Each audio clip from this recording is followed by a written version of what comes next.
It's nice to meet you all today. Our names are Anna, Hinano, and Yukino.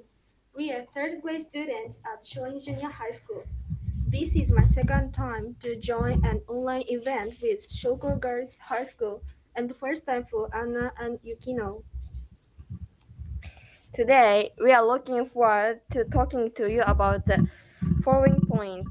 First, Hinano will talk about the difficulties women face re-entering the workforce after having children. Next, I will talk about paternity leave for new fathers. Finally, Yukino will talk to you about females in politics in Japan compared with other countries. To begin with, I'd like to talk about one of the main reasons Japan lacks women in leadership roles in the government and large corporations. Today, there is only one woman for every 10 men in parliament. Also, fewer than 15% of senior private sector roles are held by women. Two of the main reasons for this inequality are the difficulty women face re-entering the workforce after raising children, as well as the lack of funding for programs to help them.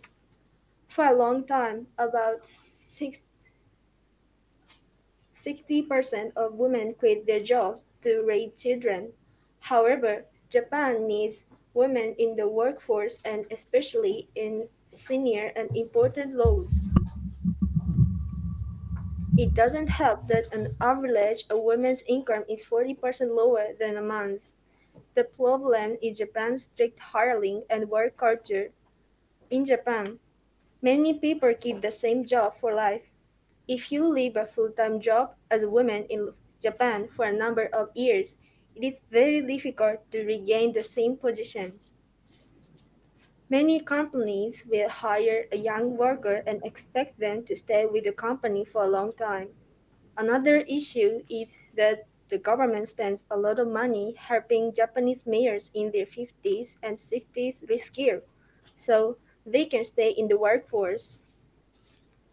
We believe that the government should be spending the same money to help women who have been housewives and raising children to get back to work.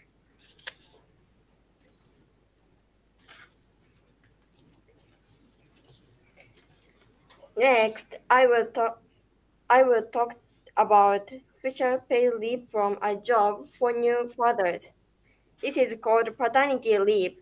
Japan has one of the best childcare leave systems in the whole world for new fathers. In Japan, 80% of new mothers take advantage of the childcare leave system. This is one example of how gender in Japan are actually treated equally. Men in Japan are entitled to take 52 weeks of paid leave and can receive about 58% of their salary during this time. However, currently only about 30% of new fathers take paternity leave. The reason why this rate The reason why this rate is so low is that Japan's work culture does not encourage new fathers to take any off work. The only reason that it is as high as 30% is because of a special law that was introduced in 2010. Before this, it was very rare for new fathers to take any paternity leave.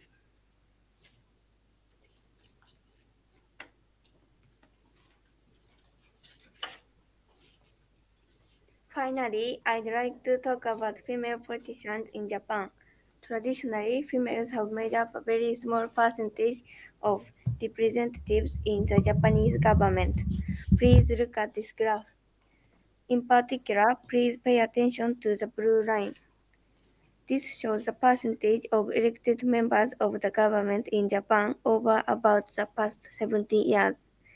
As you can see, this percentage has increased in recent times, but it is still too low. Currently, only about 10% of members of the government are female. From a global perspective, Japan ranks 160, and it is by far the lowest in the G7. We think that there should be more women involved in politics at the highest level. The question is, how can Japan achieve this? We think that helping women stay in the workforce and giving them equal opportunities is the key. Today, we are honored to talk to you about Japan and lack of senior women in the workforce, about maternity and paternity leave, and about female politicians. We sincerely hope progress in all these areas will be made, and we ourselves will be doing our best. Thank you for listening today.